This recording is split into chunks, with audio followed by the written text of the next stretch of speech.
ઉપરથી જો આમ લબાલબ ફ્રાય કરીને આપે. જો અમે તીખું બનાવડાવ્યું છે. હેલો ફૂડી ફેમિલી, કેમ છો બધા? બાપા સીતારામ, જય સિયારામ. હું આવી ગયો છું ભાઈ અત્યારે આપણે શીતલ પાર્કની જે ફૂડ માર્કેટ ભરાય છે. તો દાદા કેટલા સમયથી વડાપાઉં બનાવો છો? હું આ 24 વર્ષ ત્યાં બનાવું છું. આમાં નામાં ગયા એમ ને? તો ધોરી આવી ગઈ વાળ હે?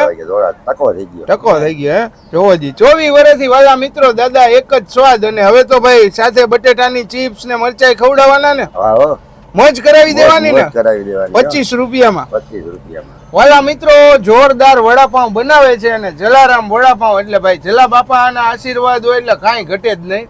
દાદા અહીંયા છેલ્લા 24 વર્ષથી વડાપાઉંની બજારમાં ધૂમ મચાવે છે. દાદા તમારું નામ જણાવી દો. મારું નામ લાલજીભાઈ જેઠવા. લાલજીભાઈ જેઠવા. અને અહીંયાનો ટાઈમિંગ શું હોય? અહીંનો ટાઈમિંગ છે ને 5:30 નો છે. અને સાંજે 10:30 સુધી. અને વડાપાઉં બીજું શું શું બનાવો? બસ ખાલી ઓનલી ફોર વડાપાઉં, બીજું કાંઈ નહીં, કોઈ ચીજ નહીં. માસ્ટરી છે દાદાની. તો પહોંચી જાજો. સરસ મજાના જો ક્રિસ્પી વડાપાઉં બનાવે જોરદાર. અને એને પોચા પોચા પાઉં હમણાં ટેસ્ટ કરીને બતાવું. રંગીલા રાજકોટમાં દાદાભાઈ છેલ્લા 24 વર્ષથી વડાપાઉંમાં ધૂમ મચાવે છે. અને એક હરખો ટેસ્ટ હો. આજે સ્પેશિયલ એમની નવી જગ્યાએ હું ખાવા આવ્યો. સાથે જો સરસ મજાની ફિંગર ચિપ્સ આપે, વાલા વાલા મરચા. એ ભાઈ મોજ કરાવે, એવું નહીં મોઢું બગાડે, ખવડાવવામાં માને. તો તમે પહોંચી જાજો.